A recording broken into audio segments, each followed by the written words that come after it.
Welcome to Still Plays Galaxy of Heroes. This is the talk. This week's topics are as follows. We got the Galactic Challenge. I just want to quickly touch upon the teams I used to get the feats, the road ahead that we're going to break down.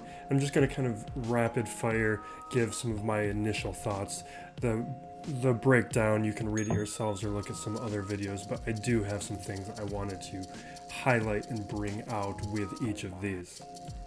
So with the Galactic Challenge, I didn't break this down or put out a video like I have in the past, just because for the most part this was exactly the same as last week, although the feats are a little different and there is no Vader this time. So I wanted to just explain how I tackled those differences. So here's the team I used to beat the final tier and to get the 3 light side droid feats. C-3PO is because he's Relic 3.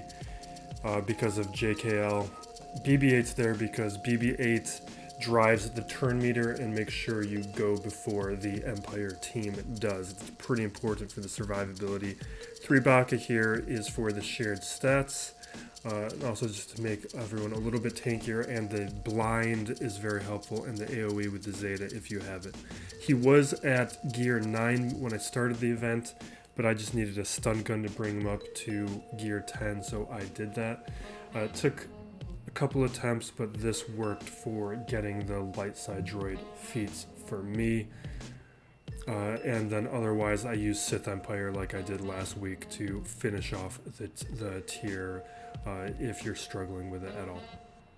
And before we move on to the road ahead, just my Grand Arena was a nail biter. I ended up just squeaking out the win by 3 banners.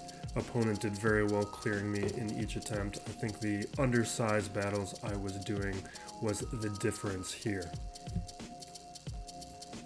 And now we have the road ahead. A lot of great news in here, a lot of good information that they are giving us. First up, the 5th anniversary.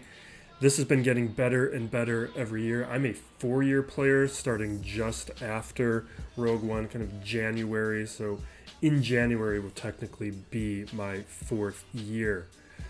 So I'm expecting a lot of good things here. Zetas, gear. Last time around they gave us raid shards. What I'm really hoping for is Imperial probe droid shards, because I live in terror of the day that Imperial Pro Droid is required for any character. I fully expect it to happen, especially now that Rolo has been required for Jedi Knight Luke. Next up, we have the Shard economy. There's been some people, late game players on Reddit, who were disappointed with this because it just feels like there's nothing for later game players. But really understand that Shard economy changes is great for late game, maybe not late game, but people who are in that 5 million plus GP, maybe 4 million plus GP, because what this is going to do is completely rebalance the game. What you're going to find is a lot of the 3 million GP, 2 million GP players are going to be able to rapidly catch up and start greatly deepening our competition in Grand Arena. So this is really an opportunity to rebalance your roster. If you're struggling in Grand Arena right now, you're going to find a bunch of players moving into your divisions and GP levels. This is where you can start tweaking your roster on the margins a little bit and start being able to improve in Grand Arena if you're a little bit more careful, since now you'll see a lot more benefits with optimizing your roster as this huge influx of other players moves into your range. Next, we have challenge tier raids. What I want to really focus on here is the Relic 8 materials. For me, progression systems are good. They are an opportunity to rebalance my roster. In terms of Squad Arena, you're probably going to want to go after Relic 8 materials quickly, but if you're like me and that's not where you focus, and Squad Arena is just a place where you want to do good enough, whatever, I don't really care about it. But with Grand Arena, what happens with these progression systems is players in your GP level move beyond you. And then players who are below you, who are rapidly going after those materials, kind of moving up and matching with you GP-wise before the rest of their roster is ready. So for Grand Arena, just like with the shard economy changes, this is the type of moment where you can start optimizing your roster. If you're struggling in Grand Arena, people are going to be moving around, just like you saw when relics were first released. There was kind of chaos with what are good teams, what are good relics. Squad Arena was crazy. Relic 8 materials is one of those things where I'm just going to wait on those materials, kind of see where the dust settles, and then I can start adjusting my roster to make sure that I'm optimizing my roster for Grand Arena. Now overall with challenge tier raids, I'm just glad to have new raid content. It's also like with the shard economy, the raids give an opportunity where you can use all of your roster, just like with Grand Arena. I mean, until we kind of figure out which teams work the best, we can just play around with this event and kind of just test teams and test the depth of our roster until we kind of figure out what works. It's one of those things that I like about Grand Arena, these opportunities to use up more of your roster. Next in the road ahead, we have the Mandalorian section as a bit of a surprise with Grand Moff Gideon being a marquee character. I, like most of the community, was expecting him to be a legendary character. He was the character who made the most sense as a legendary level character. Beskar Mando, to me and others, made a lot more sense as a journey level character. Especially when you look at the history of the game, where you have CLS requiring Farm Boy Luke, you have Jedi Training Rey requiring Scavenger Rey. Beskar Mando kind of followed that same progression.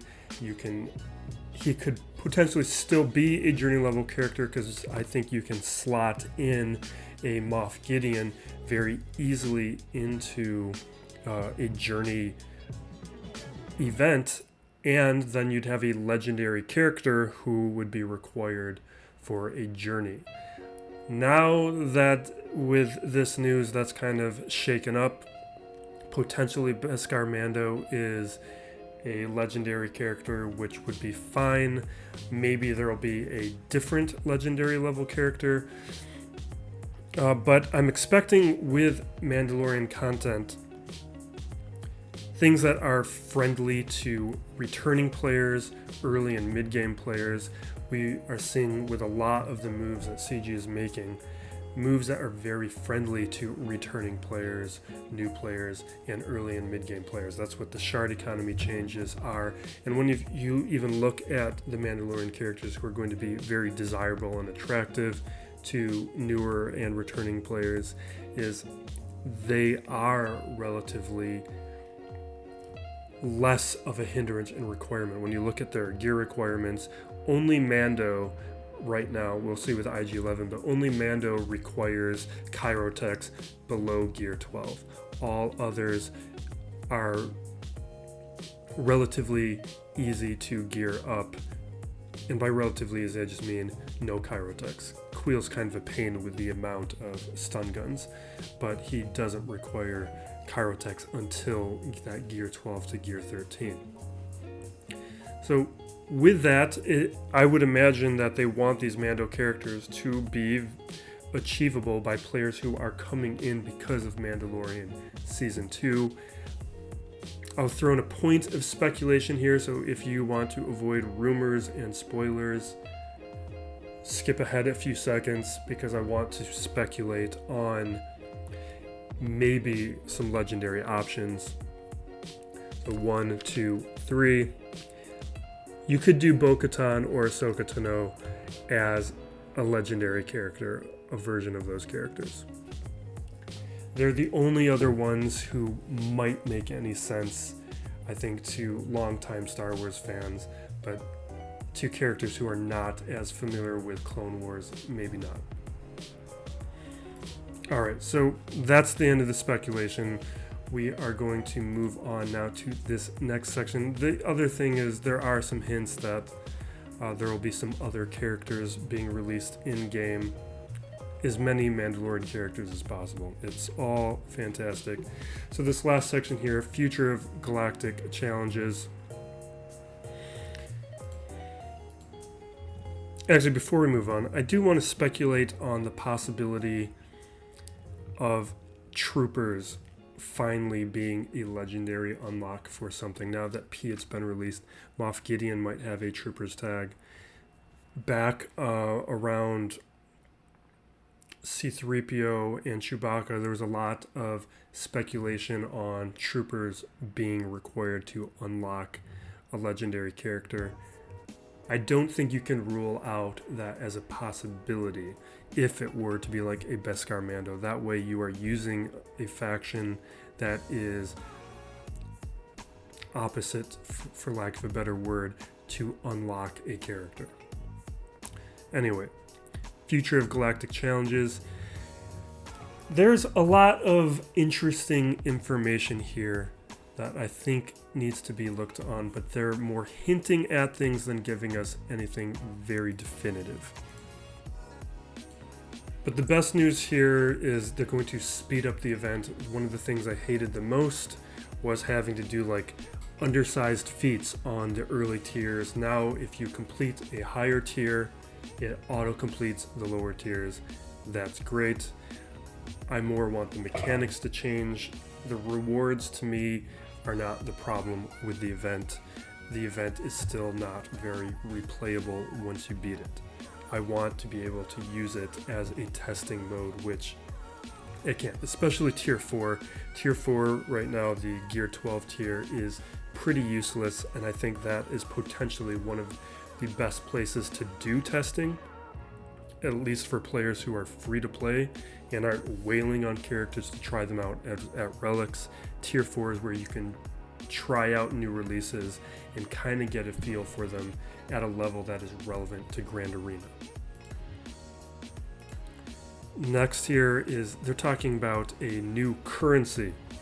This is something I was expecting earlier on when they were talking about feats, when they first introduced Galactic Challenges altogether, because feats to me immediately made me think of Grand Arena. Grand Arena had its own currency that was then needed for its own store. Feats, I didn't really see the point of doing feats in Grand Arena or in Galactic Challenges unless there was some sort of competitive level or a currency level, and I think CG is going to be looking at doing something like that. They talk about end of event rewards, but they don't really say if the event is like a season or if it's just the weekend or what. If we're accumulating over multiple days, so we have a reason to attempt the event each day over the weekend, as we because right now if you beat it then you're done. I would not be surprised if this currency would be used for mod slicing materials, because right now the only place to get those 6-dot mod slicing materials are in Galactic Challenges themselves. That would be a place where if you're not farming them from a node, you would then be using that currency in that kind of way. Or the currency might be for the Relic 8 materials, but this is definitely something to keep an eye on. We are going to wrap it up there. I was going to look at doing some gearing of my roster like I typically do at the end of these videos, but with the Moff Gideon news and with Queel and IG-11 being released, I am just hoarding gear, waiting till we get some clarity on what potential legendary or journey character is going to be released. I want to make sure I'm as flexible as possible in being able to pursue one of those characters so I can unlock them right away or as soon as my roster possibly can handle it. The one thing I will do though is I am going to drop a Zeta. I'm holding off on Queel's Zeta until IG-11 is released so I can kind of test them out both before and after their own respective Zetas, but they're both worth putting on. The only one I really care about right now is I've been holding off on Ezra's for a while. With 3v3, I use Ezra a lot more than I normally do. With 5v5, it's time for me to put this one on. This is a nice one, a luxury, but it's decent. We are going to wrap it up here. This has been Still Plays Galaxy of Heroes. Be safe out there, everyone. Be excellent to each other.